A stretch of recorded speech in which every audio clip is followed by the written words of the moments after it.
Film चैंजलिन के बारे में. This film stars in the lead roles Angelina Jolie and John Malkovich. IMDb rating है 7.7 out of 10. Rotten Tomatoes में इसका score है 62%. आज का तारीख है 9th ऑफ मार्च 1928. प्लेस है लॉस एंजलिस. हम देख पाते हैं एक सिंगल मदर क्रिस्टिन को. वो अपनी रोज की लाइफ में बिजी है. वो एक तरफ जैसे लॉस एंजलिस टेलीफोन कंपनी में एज सुपरवाइजिंग ऑपरेटर काम करती है, दूसरी तरफ वो सिंगल हैंडेडली अपने बेटे वॉल्टर को भी संभालती है. क्रिस्टिन हमेशा वॉल्टर को पहले स्कूल में ड्रॉप करती थी, फिर वो अपने ऑफिस में जाती थी और ऑफिस से लौटने के टाइम पर वो वॉल्टर को पहले पिकअप करती थी, फिर घर जाती थी. ये उसका रोज का रूटीन था. लेकिन एक दिन उसे ऑफिस जाना पड़ा और वॉल्टर अकेला ही घर में था. क्रिस्टिन तो ऑफिस में जल्दी जल्दी काम खत्म कर घर आ गई, लेकिन आते ही उसे शॉक लगा क्योंकि वॉल्टर घर में कहीं भी नहीं था, कहीं पर भी नहीं. क्रिस्टिन ने चारों ओर देखा, कई सारे नेबर से भी पूछी, लेकिन किसी ने भी वॉल्टर को नहीं देखा था. वो बहुत ही ज्यादा टेंशन में आ गई. क्रिस्टिन ने पुलिस को भी फोन लगाया, लेकिन पुलिस ने इस बात को बहुत ही हल्के में लिया. उन लोगों ने बहुत ही कैजुअली ये कहा कि बच्चे ऐसे गुम तो हो जाते हैं, लेकिन 24 आवर्स के अंदर वो चले भी आते, तो इतना टेंशन लेने की कोई भी जरूरत नहीं है. पुलिस के लिए ये एक बहुत ही मामूली सा केस हो सकता था, लेकिन क्रिस्टिन के लिए this is equal to death. Next day Christine के घर पर आते हैं 2 पुलिस ऑफिसर. वो लोग क्रिस्टिन से कई सारे क्वेश्चन करते हैं और वॉल्टर का फिजिकल अपीयरेंस के बारे में भी कई सारे पॉइंट्स नोट डाउन कर लेते हैं और साथ में लेते हैं वॉल्टर का एक रिसेंट फोटोग्राफ. पुलिस तो अपनी तरफ से पूरी कोशिश कर ही रहा था, लेकिन यहाँ पर क्रिस्टिन भी चुप बैठी नहीं थी. वो भी अपनी तरफ से कोशिश करी जा रही थी. वो हर रोज ऑफिस में जाती थी और दूर दूर के सिटीज में फोन कर वॉल्टर की डिस्क्रिप्शन देते हुए ये पूछती थी कि इस लड़के जैसे दिखने वाला कोई भी मिला है कि नहीं. देखते देखते 5 महीना बीत जाता है, लेकिन पुलिस की तरफ से कोई भी पॉजिटिव रिस्पांस क्रिस्टिन को नहीं मिला था. लेकिन उन्होंने उम्मीद नहीं छोड़ी थी. वो अपना कोशिश भी जारी रखा. अचानक ऐसे ही एक दिन जब क्रिस्टिन ऑफिस में था, तभी उसके पास आया ऑफिसर जॉन्स. उन्होंने क्रिस्टिन से ये इन्फॉर्म किया कि शायद आपका बेटा जिंदा है. इतना ही नहीं, आपका बेटा मिल भी चुका है.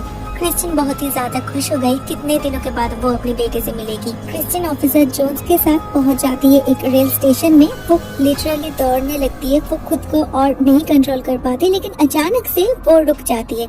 उसके सामने लाया जाता है एक बच्चा को. लेकिन ये बच्चा कौन है? ये तो मेरा वॉल्टर नहीं है. क्रिस्टिन बहुत ही ज्यादा परेशान हो जाती है. वो पुलिस से भी बोलती है कि ये मेरा बेटा वॉल्टर नहीं है.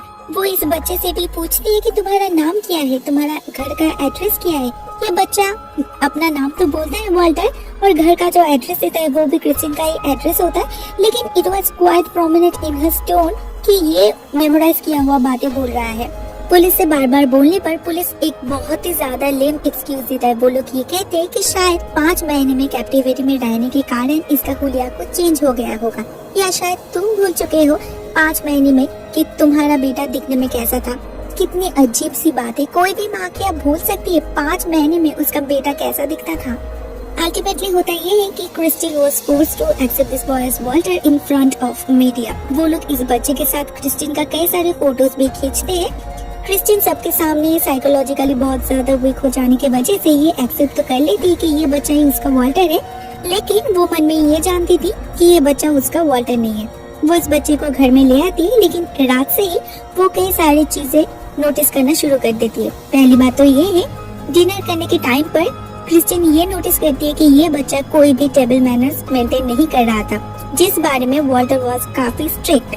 बाद में जब क्रिस्टिन इस बच्चे को नहाने के लिए ले जाती है, तो वो ये देखती है कि दिस बॉय सर्कमसाइज्ड, जो वॉल्टर के केस में होने का कोई सवाल ही नहीं था. To be more sure, Christine इस बच्चे का हाइट भी मेजर करती है और ये निकलता है this boy is shorter than Walter by 3 inches. वो जॉन्स से ये सभी बातें कहती है. पहले तो जॉन्स मानने के लिए तैयार ही नहीं था कि ये बच्चा वॉल्टर नहीं है, लेकिन फिर वो कहते हैं कि ठीक है, मैं नेक्स्ट डे एक डॉक्टर को भेज दूंगी वेरीफाई करने के लिए.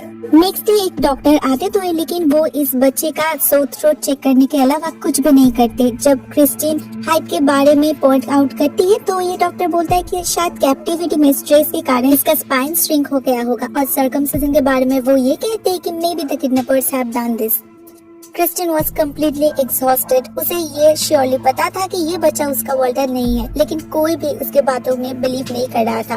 उसे ये समझ में आने लगा था कि जो भी करना है उसे खुद ही करना है. उसे किसी का भी हेल्प नहीं मिलने वाला. पेपर में भी इस केस को काफी ज्यादा हाईलाइट किया जा रहा था. बाद में क्रिस्टिन को फोन मिलता है उसका एक well wisher radio preacher Gustav का। वो क्रिस्टिन से ये कहते हैं कि तुम्हारा स्ट्रगल इजी नहीं होने वाला, तुम्हें शायद बहुत सारे ऑब्स्टेकल का सामना करना पड़ेगा क्योंकि तुम्हारा केस जिस इंस्पेक्टर के हाथ में है, मतलब चीफ इन्वेस्टिगेटिंग ऑफिसर डेविस, वो एक बहुत ही ज्यादा नोटोरियस पुलिस ऑफिसर है और वो अपना नाम अपना फेम बचाने के लिए कुछ भी कर सकता है, किसी भी हद तक जा सकता है। क्रिस्टिन ये डिसाइड करती है वो ये लड़ाई लड़ेगी और जीतेगी भी। वो नेक्स्ट डे से ही इस काम में लग जाती है। वो जाती है वॉल्टर के डेंटिस्ट के पास।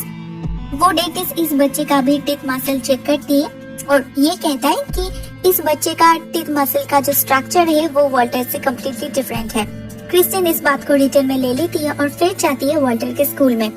वॉल्टर के स्कूल जाने पर ये बच्चा ना वॉल्टर के टीचर को पहचान पाता है, ना वो क्लासरूम में उसका मतलब वॉल्टर का डेस्क ढूंढ पाता है। सभी को पता चल जाता है ये बच्चा वॉल्टर हो ही नहीं सकता और वो लोग भी मान जाते हैं क्रिस्टिन का साथ देने के लिए। और भी कई सारे सबूतों को इकट्ठा करने के बाद क्रिस्टिन सीधी जाती है कोर्ट रूम में और अपना कंप्लेन लॉन्च करवाती है। लेकिन ये बात जब डेविस को पता चलता है वो नेचुरली बहुत ही ज्यादा गुस्सा करते हैं क्योंकि अगर किसी भी तरह से ये बात मीडिया तक पहुंच जाती है तो उसका करियर डेंजर में आ सकता है।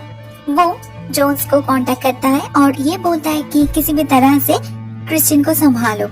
जोन्स नेक्स्ट डे ही क्रिस्टिन को अपने ऑफिस में बुलाता है एक कॉन्फ्रेंस के नाम पर, लेकिन वो एक्चुअल में क्रिस्टिन से ये एडमिट करवाने की कोशिश कर रहा था कि ये बच्चा ही वॉल्टर है। लेकिन इतनी बार कोशिश करने के बावजूद जब क्रिस्टिन ने इस बात से कम्प्लीटली डिनाई कर दी, तभी जोन्स ने उस पर आरोप लगाया एक पैथोलॉजिकल लायर होने का और उसे भेज दिया एक मेंटल असाइलम में, क्योंकि अभी उसे तो ये प्रूव करना है कि क्रिस्टिन इज मेंटली इनसेन।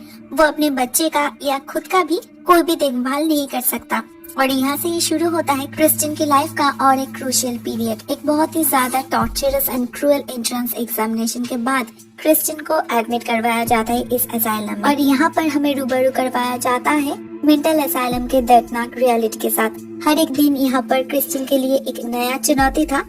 हर एक दिन उसके ऊपर ये प्रेशर डाला जाता था कि वो पुलिस के बातों को मान ले, यहाँ के डॉक्टर की बातों को मान ले और ये एडमिट कर ले कि ये बच्चा ही उसका वॉल्टर है। ना मानने पर उसे मिलता था शॉक ट्रीटमेंट। यहाँ पर उसकी तरह ही कई सारे और भी महिलाएं थे जो थे तो बिल्कुल नॉर्मल, लेकिन जब भी कोई महिला कोई पुलिस के अगेंस्ट आवाज उठाती थी तो उसका प्लेस होता है इस असाइलम में अंडर कोड 12 डेजिग्नेशन। दिन ब दिन क्रिस्टिन के ऊपर प्रेशर बढ़ता ही जा रहा था और दूसरी तरफ हम लेस्टर को देख पाते हैं जो वॉल्टर के केस में एक इंचार्ज था। वो जा पहुँचते विनविल में एक कैनेडियन चाइल्ड मिसिंग केस में इन्वेस्टिगेट करने। उसे जाना है नॉर्थकोट रैंच। रास्ते में एक लड़के को वो देखता है और उससे पूछता है इस एड्रेस के बारे में, लेकिन हम देख पाते हैं लेस्टर के मुंह पे इस रैंच का नाम सुनते ही इस लड़की का चेहरा पूरा फीका पड़ गया था। Physically he is quite afraid. वो किसी भी तरह से एक उलझा हुआ आंसर देता है लेस्टर को, वहाँ से भाग जाता है। हमें पता चलता है ये लड़का ही असल में उस रैंच का मालिक है और इसका नाम है गॉर्डन नॉर्थकैट। वो सीधा जाता है रेलवे स्टेशन में और वहाँ से एक कनाडा का टिकट बुक करता है। और दूसरी तरफ हम देख पाते हैं लेस्टर के साथ मिलने आया है एक लड़का जिसका नाम है सैनफोर्ड। वो लेस्टर से कुछ कन्फेस करना चाहता है और उसके बातों से एक बहुत ही भयानक सच्चाई रिवील होता है। वो कहता है कि वो कुछ दिनों के लिए अपने अंकल के घर घूमने आया था, लेकिन उसका काजिन इवेंचुअली उसे फोर्स करता है यहाँ पर रह जाने के लिए और उसे बहुत सारे अनएथिकल कामों में भी पार्टिसिपेट करने पे मजबूर करता है। लेस्टर सोचते हैं शायद कोई बचकानी हरकत ही होगी, ये बच्चा और क्या बोल सकता है, लेकिन ये बच्चा जो बोलता है उससे लेस्टर भी काफी ज्यादा सीरियस मूड में आ जाते हैं। ये बच्चा बोलता है ये और उसके काजिन मिलके बच्चों का शिकार करते थे। जब भी उन लोगों को कोई भी बच्चा अकेला मिल जाता था वो उस बच्चे को उठा लेते थे और ले आते थे इस रैंच में। वहाँ पर चिकन कुक के अंदर उन बच्चों को बंदी बनाया जाता था और इसी तरह से कई सारे बच्चों को एक साथ ये लोग हॉस्टेज बनाते थे।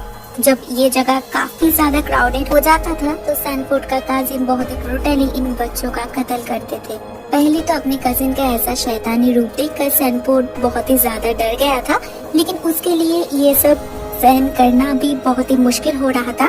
जब लेस्टर के मुंह से वो सुना कि वो भी एक मिसिंग चाइल्ड केस में इन्वेस्टिगेट कर रहा है तो वो ये डिसाइड करता है कि वो लेस्टर को जाकर सबको बता देगा। लेस्टर को पता चलता है उन लोगों ने मिलकर कई सारे बच्चों का खून किया है और उनमें से एक ही वॉल्टर कॉलिंस जब वॉल्टर कॉलिंस का फोटोग्राफ सैनफोर्ड को दिखाया गया, वो ये मान लिया कि इस बच्चे को भी उन लोगों ने ही हॉस्टेज बनाया था। जल्दी से लेस्टर इस बच्चे को लेता है और पहुंच जाता है उसी रेंज में। वहाँ पर जाके सैनफोर्ड उसी जगह पॉइंट आउट करता है जहाँ पर उसने ही कई सारे बॉडीज को दफनाया था, और वहाँ पर डिग करने पर सच्ची में वहाँ से कई सारे ह्यूमन स्केलेटन मिलते हैं। इमीडिएटली लेस्टर फोन करता है जोन्स को और उसे इन सारी चीजों के बारे में इन्फॉर्म करता है, और उधर हम देख पाते हैं जोन्स के ऑफिस में भी हमला हुआ है, और ये हमला किया है गुस्तव ने। गुस्तव और कई सारे लॉयर्स मिलकर जोन्स के ऊपर प्रेशर डालते हैं ये जानने के लिए कि क्रिस्टिन अभी कहाँ है। किसी तरह से वो लोग मैनेज करता है इस असाइलम के ठिकाना और पहुंच जाते हैं वहाँ पर जाकर ये लोग डॉक्टरों को मजबूर करते हैं क्रिस्टिन को छोड़ने के लिए, और अल्टीमेटली सक्सेसफुल भी हो जाते हैं। लेकिन इसी दिन पेपर में आर्टिकल निकला था कि बहुत सारी ह्यूमन स्केलेटन मिला है और शायद वॉल्टर कॉलिंस भी अभी जिंदा नहीं है। ये बात जब क्रिस्टिन को पता चला तो क्रिस्टिन बहुत ही ज्यादा वीक हो गए। वो सेंसलेस होने वाली थी, लेकिन तभी गुस्तव आकर उसे संभाल लिया और उसे घर भी सेफली पहुंचा दिया। नेक्स्ट डे गुस्तव क्रिस्टिन से ये सजेशन दिया कि अभी तुम्हें पुलिस डिपार्टमेंट के अगेंस्ट एक केस फाइल करना ही चाहिए, और गुस्तव ने क्रिस्टिन के लिए एक बहुत ही अच्छा लॉयर हायर भी कर दिया। दूसरी तरफ खुद को सेव करने के लिए डेविस तुरंत इस नकली वॉल्टर का असली पता ढूंढ निकालते हैं और इसे पहुंचा देते हैं उसकी असली मम्मी के पास। डेविस ये चाहता था ये बच्चा मीडिया के सामने ये बोले कि कैसे डेविस ने ही उसको सेव किया है, लेकिन उल्टा ये बच्चा ये बोल डालता है कि इस डेविस ने ही उसको ये फोर्स किया था कि वो नकली वॉल्टर बने। मतलब डेविस खुद ही खुद को ट्रैप्ड कर दिया। दूसरी तरफ वैंकूवर से गॉर्डन नॉटकॉट को भी अरेस्ट किया गया। दोनों ही केस कोर्ट में उठा। समय है 4 अक्टूबर 1928। In one side police department के against, specially Jones and Davis के अगेंस्ट केस का ट्रायल शुरू हुआ, और दूसरी तरफ एक कम्प्लीटली सेपरेट कमरे में गॉर्डन का केस का ट्रायल भी चलता रहा। गॉर्डन के केस में ये वर्डिक्ट दिया गया कि उसको 2 अक्टूबर 1930 तक सॉलिटरी कंफाइनमेंट में रखा जाएगा और उसके बाद उसे फांसी दिया जाएगा। पुलिस डिपार्टमेंट के अगेंस्ट केस में जोन्स को सस्पेंड किया गया और डेविस को उसकी डेजिग्नेशन से डिप्राइव किया गया। इस कोर्ट रूम में ही क्रिस्टिन के साथ मुलाकात हुआ। गॉर्डन के हाथों मारा गया और एक बच्चे की माँ लियन क्ले के साथ, और वो लोग इमीडिएटली दोस्त बन गए। 2 साल बीत गया। समय है 1930। क्रिस्टिन अभी भी उम्मीद नहीं छोड़ी है। वो हर रोज इसी उम्मीद में जागती है कि शायद आज मेरा बेटा मुझे मिल जाए। इसी बीच एक दिन अचानक से उसकी लॉयर हन उसे ये इन्फॉर्म करता है कि गॉर्डन तुमसे मिलना चाहता है। क्रिस्टिन दौड़कर जाती है और गॉर्डन से मिलता है, लेकिन गॉर्डन सिर्फ इतना ही कहता है कि मैंने तुम्हारे बेटे का खून नहीं किया है। इसके अलावा वो एक सेंटेंस भी नहीं बोलता। नेक्स्ट डे उसका फांसी हो जाता है और क्रिस्टिन अभी भी क्लूलेस है। और भी 5 साल बीत जाता है। अभी समय है 1935। लेकिन अचानक से एक दिन क्रिस्टिन के पास फोन आता है उसकी पुरानी दोस्त लियन क्ले का। वो क्रिस्टिन से बोलती है कि मेरा बेटा डेविड मिल गया है, तुम जल्दी आओ, शायद डेविड से तुम्हारा बेटे का कोई इन्फॉर्मेशन तुम्हें मिल जाए। क्रिस्टिन दौड़कर पहुंचती है और मिलती है लियन और उसके पति से। डेविड से ये पता चलता है कि गॉर्डन ने उसे और भी 4 बच्चे के साथ एक चिकन कूप में बंदी बनाया था। वहाँ पर था दोनों भाई विंस्लो, एक बच्चा नाम था जोसेफ और था वॉल्टर। एक दिन उन लोगों ने प्लान बनाया वहाँ से भागने का। जोसेफ और वॉल्टर तो निकल पाए, लेकिन वहाँ पर फंस गया डेविड।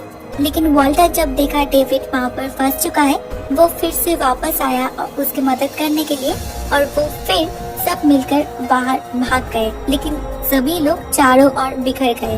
पता नहीं चला कौन किस तरफ गया। डेविड कुछ दूर जाने पर उसे एक महिला के घर शेल्टर मिला और वो इतने दिनों तक वहाँ पर ही था। वो सामने नहीं आया था इस डर से कि शायद वो किसी मुश्किल में फंस जाए। हालांकि डेविड के पास से ऐसा कोई भी इंफॉर्मेशन नहीं मिला जिससे वॉल्टर को ढूंढा जाए, लेकिन फिर भी क्रिस्टिन को एक होप मिला कि शायद डेविड के तरह ही वॉल्टर भी कहीं पर जिंदा है, और इसी उम्मीद के साथ वो अपना नया खोज शुरू करती है। दिस फिल्म एंड्स हियर, और हम आशा कर सकते हैं कि वॉल्टर किसी न किसी दिन क्रिस्टिन को जरूर मिलेगा। इसी होप के साथ मैं अपना वीडियो यहाँ पर ही खत्म करती हूँ। अगर पसंद आया हो तो प्लीज लाइक दे देना एंड सब्सक्राइब कर देना। टाटा।